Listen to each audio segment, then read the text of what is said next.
In the warm office of Downing Street, the Prime Minister, surrounded by his team of advisors, prepared for a crucial speech that would be broadcast to the entire country.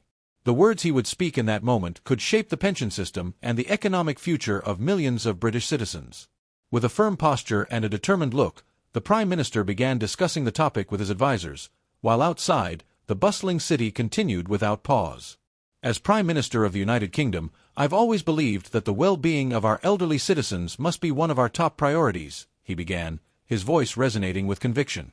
In a nation that values the sacrifice and dedication of its workers, we cannot ignore the challenges they face upon reaching retirement.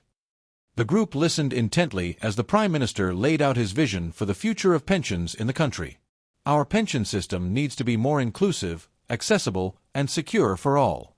It's imperative that we all understand how to manage the money we've saved throughout our working lives. But won't it be too late for many of our citizens who are already near retirement, Prime Minister? Asked one of the advisors, a young man who seemed somewhat concerned about the implications of the reforms. What about those who never had the opportunity to save enough for their future? The Prime Minister nodded thoughtfully. That's a good question. In the UK, the basic state pension is one of the main sources of income for many retired people, but, as you know, on its own it's not always enough to maintain a good standard of living. That's one of the key points we need to address. At that moment, the leader of the opposition, who had been closely following the government's pension policies, intervened via mobile phone, his tone critically sharp. Of course, but what I don't understand is how you expect the British people to save enough when wages are stagnating and inflation is through the roof, he said, his voice tense and challenging. The Prime Minister furrowed his brow but maintained his composure. The reforms we've introduced are necessary, and we know that. Increasing the retirement age progressively, due to the aging population and increased life expectancy, is a necessary measure. However, I understand the concerns. The transition won't be easy for everyone.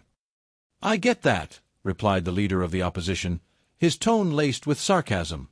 But who's looking out for the people with precarious jobs, who can't save enough because of low wages?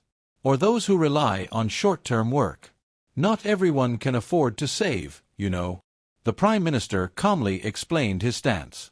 The pension reforms are designed to benefit the majority.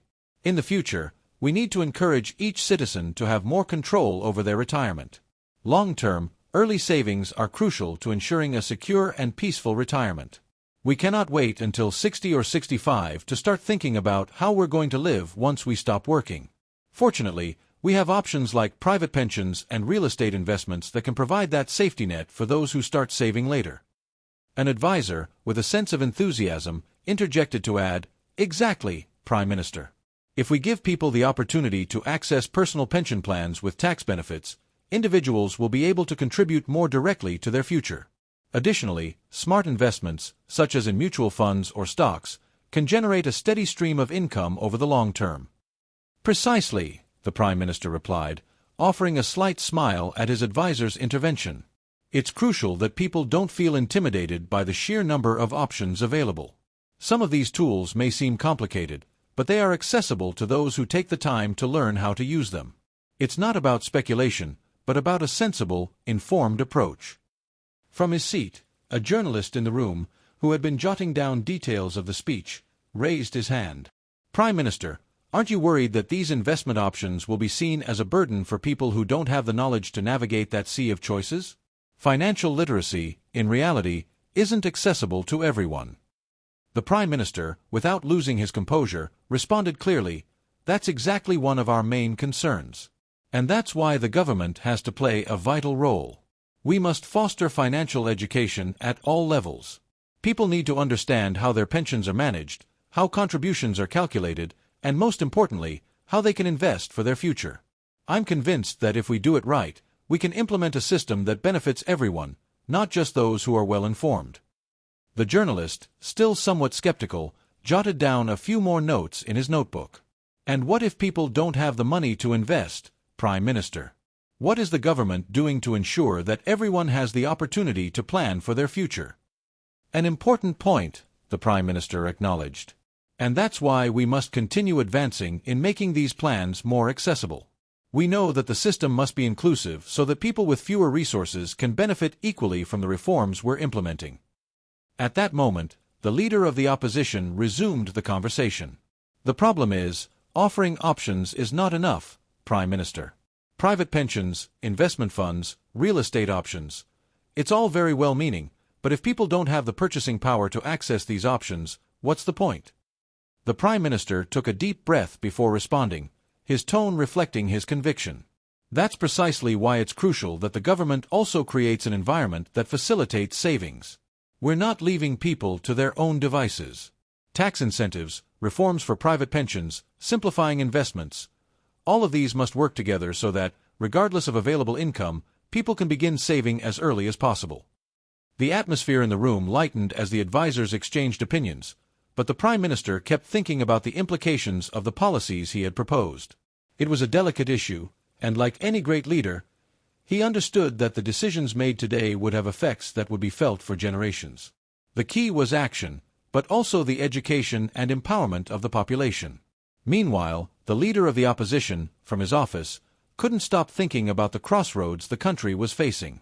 In his own way, he too was aware that the debate over pensions and retirement wouldn't be solved with a single reform. Changes in the financial system, the global economy, and the culture of saving would be the real challenges in the years ahead. However, the Prime Minister was clear that the road to a dignified retirement wasn't just about structural reforms, but about collective awareness of the importance of long-term savings. It's important, the Prime Minister concluded in one of the final meetings of the day, that we work together, from all sectors of society, to ensure that the future of our pensions is not just a promise, but a reality for all. The afternoon sun filtered gently through the windows of the Prime Minister's office at Downing Street.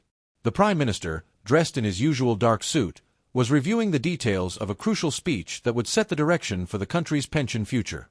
His team of advisors and close collaborators watched him intently, each hoping that the proposed reforms would be received positively by the public. Meanwhile, in a nearby room, the leader of the opposition was preparing his counterarguments, determined to offer an entirely different perspective on what was happening in the political arena. "Is everything all right, Prime Minister?" asked a young advisor, watching closely as the Prime Minister flicked through the final notes. "Yes, I think so," the Prime Minister replied, not lifting his eyes from the papers. "But I must be very clear on this point. Retirement must be a pillar of security for all British citizens. It is our responsibility as a government to ensure that those who have worked their whole lives can live with dignity and peace of mind in their retirement. We cannot fail them." The group of advisors nodded in agreement, recognizing the seriousness of the matter. The Prime Minister had prepared a plan aimed at making pensions more inclusive, accessible, and secure, but he knew the opposition would see things from a different viewpoint. His proposed reform included a gradual increase in the retirement age and a push for private pensions and investments, which would not sit well with many sectors of the population. "State pensions are all well and good, but they are not enough," the Prime Minister continued, now speaking more confidently to his team. "We know that many people rely on them, but we also know that with demographic changes, we need to act decisively. The increase in life expectancy means pensions must adapt." At that moment, the leader of the opposition, who had been closely following the progress of the government's pension policies, prepared to respond. It was clear that the government's speech was not just a technical issue but also a political one. The leader of the opposition knew he had to strike where it would hurt the most. In a closed meeting with his advisors, the leader of the opposition gave a small, cynical smile. "The Prime Minister has a vision, but he doesn't see what's really happening on the ground. While he keeps talking about private pensions, many people can't even cover their basic expenses, let alone save for the future. How do they expect people to save when they're struggling just to get by? But people have to take responsibility for their future. Not everything can depend on the government," one of his advisors responded. "That's what they always say," retorted the leader of the opposition, "but the reality is that the gap between the rich and the poor is still growing. There's no equality of opportunity. Private pensions are all well and good for those who can afford them, but what about the rest?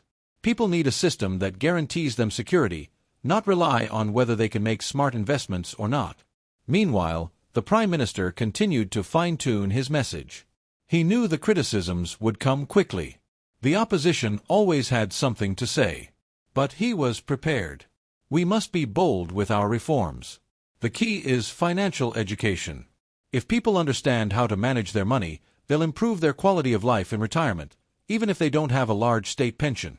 "Financial education," muttered the leader of the opposition to his staff, with a light ironic laugh. Someone needs to tell that to the thousands of Brits who barely know what an ISA is or what an investment fund is. It sounded good on paper, Prime Minister, but do you really think this will be enough? You can't expect reforms to be implemented overnight, the Prime Minister said, raising his head from the table. We must give people time to understand how they can benefit from investments, from private pensions. But if we don't provide them with the right tools and options, how can we expect them to improve their situation? The leader of the opposition looked at his team and raised an eyebrow. It's a very nice speech, Prime Minister, but what good is it if it doesn't translate into real improvements in people's lives? People don't need more promises, they need tangible solutions now. It's not just about saving or investing, it's about them being able to survive today. The Prime Minister let out a sigh, knowing that not everyone would share his perspective. But in his heart, he was convinced that the reforms were necessary to ensure a peaceful retirement for all Brits. The key is to act in time.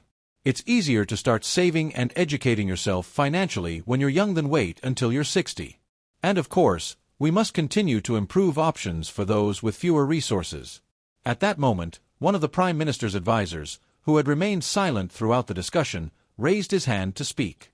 Don't you think, Prime Minister, that people could feel more motivated if there were more tax incentives or support for people who earn less? We could integrate more accessible saving programs for everyone. The Prime Minister smiled, acknowledging that this was the key. What we need is a balanced approach, one that allows people who can't save today to start doing so gradually, with government support. Meanwhile, the leader of the opposition couldn't stop thinking about how he would respond to these reforms. He knew that, as a good journalist from the other side, his mission was to challenge the government's narrative, highlighting the flaws in the implementation. It's a good attempt, Prime Minister, but if there isn't an integral reform that justly addresses the economic gap, this system won't work. The room at Downing Street fell into a heavy silence as both leaders reflected on how to convince the public of the viability of their proposals. Each knew that the decisions made today would have a profound impact on future generations. And while their visions were diametrically opposed, both understood that the future of retirement in the UK was far too important to be taken lightly. However, outside those walls, the real battle for pensions had only just begun.